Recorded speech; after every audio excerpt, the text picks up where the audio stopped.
wala pong masama kung umuungol ka. In fact, nagbibigay ito ng senyales na gawin mo pa more.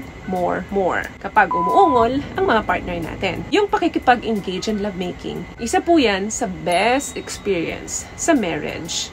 Maitim ba skin? Underarm at singit mo? K-Skin ang bahala sa'yo. Premium ang ingredients, paraben-free and sulfate-free, and FDA-approved, kaya safe for everyone. With K-Skin, ibalik ang alindog mo. Huwag nang magpahuli. Hi guys! Welcome back to our channel. Kamusta po kayong lahat? Sana ay nasa mabuti po kayo, at sa mga hindi pa po nakakakilala sa akin, my name is Geraldine, at kung bago lang po kayo sa channel na to, pwede po bang makahingi ng isang favor to please consider to subscribe dito po sa ating channel, and also huwag nyo na rin po sanang kalimutan i-like and follow ang ating Facebook page official, and also ang ating TikTok account, Geraldine. Maraming salamat po. And for today's video is, let's talk about, during pagtatalik, nakakasama ba ang pag-ungol? Or nakakabuti para sa inyo? Bakit nga ba umuungol ang isang babae? Or bakit nga ba umuungol ang isang lalaki? Ang pag-ungol during intimate moments, ito po ay nagbibigay senyales na ang isang tao na nakakaramdam nito ay napipleasure at nagkakaroon ng arousal.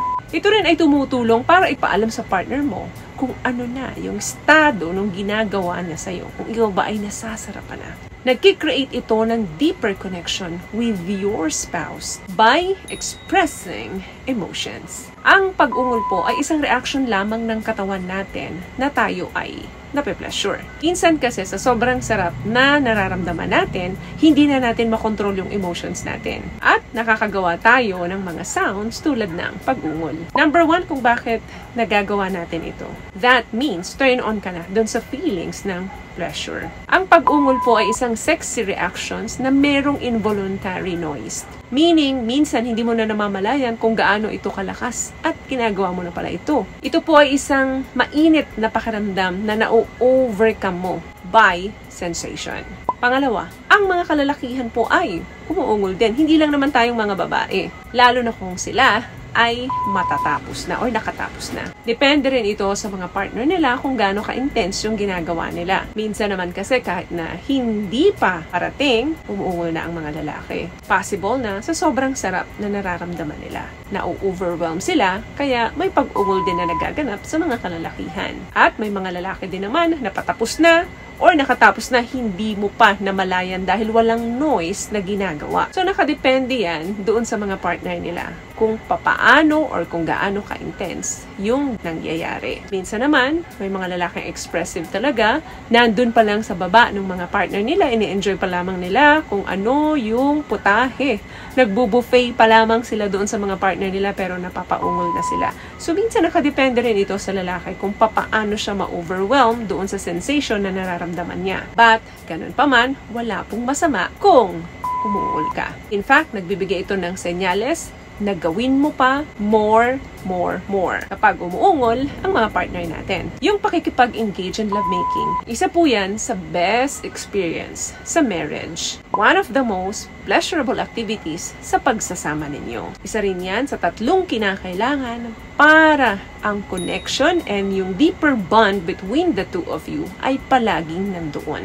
What I love about this product, itong No More Dark Secret ng K-Skin, bukod sa may advanced whitening na siya na kung saan pwede niyang matulungan na pumuti yung mga singit-singit mo, moisturizing, meron siyang anti-irritation, antibacterial, maintain healthy pH level. Hindi lang pambabae, meron din po tayong pang-lalaki. Sa iba, may mga Christian couple po na ang tingin nila ay ang pag-ungol ay isang kasalanan during pakikipagtalik doon sa mga spouses nila. Wala namang scriptural proof na nagsasabi na kapag nag-moan ka during pakikipagtalik doon sa partner mo ay sin. Hindi po ito kasalanan, lalo na kung spouse mo naman yung kasama mo. So, pwede kang umungol kapag ikaw ay nasasarapan na. Dahil ito ay isang senyales lamang na nagpaparamdam sa mga spouses ninyo na ini-enjoy nila yung ginagawa nyo sa kanila. And you are turned on or feeling pleasure. As pleasure is a gift from God. Orgasms was God's idea. And God wants you to express and enjoy it. Kung gusto mong maging stable ang relationship ninyo, dapat expressive ka sa partner mo. Dapat open ka makipag-usap sa partner mo when it comes to this. Tingnan nyo, yung mga couple na dekada ng successful ang kanilang marriage, number one secret nila, open ang communication nila, especially when it comes to this. Hindi lang naman pwede sa problema kayo laging nag-uusap. Dapat, maski pa paano ninyo ipipleasure ang bawat isa, pinag-uusapan yan. The more na bukas ang usapan, mas masarap ang pagsasama. So, may natutunan ka ba sa mga napag-usapan natin ngayon? At kung nagustuhan mo ang ating video, please give it a thumbs up, comment down below, and also share this video na rin po sa mga kaibigan na sa tingin niyong matutulungan ng video natin.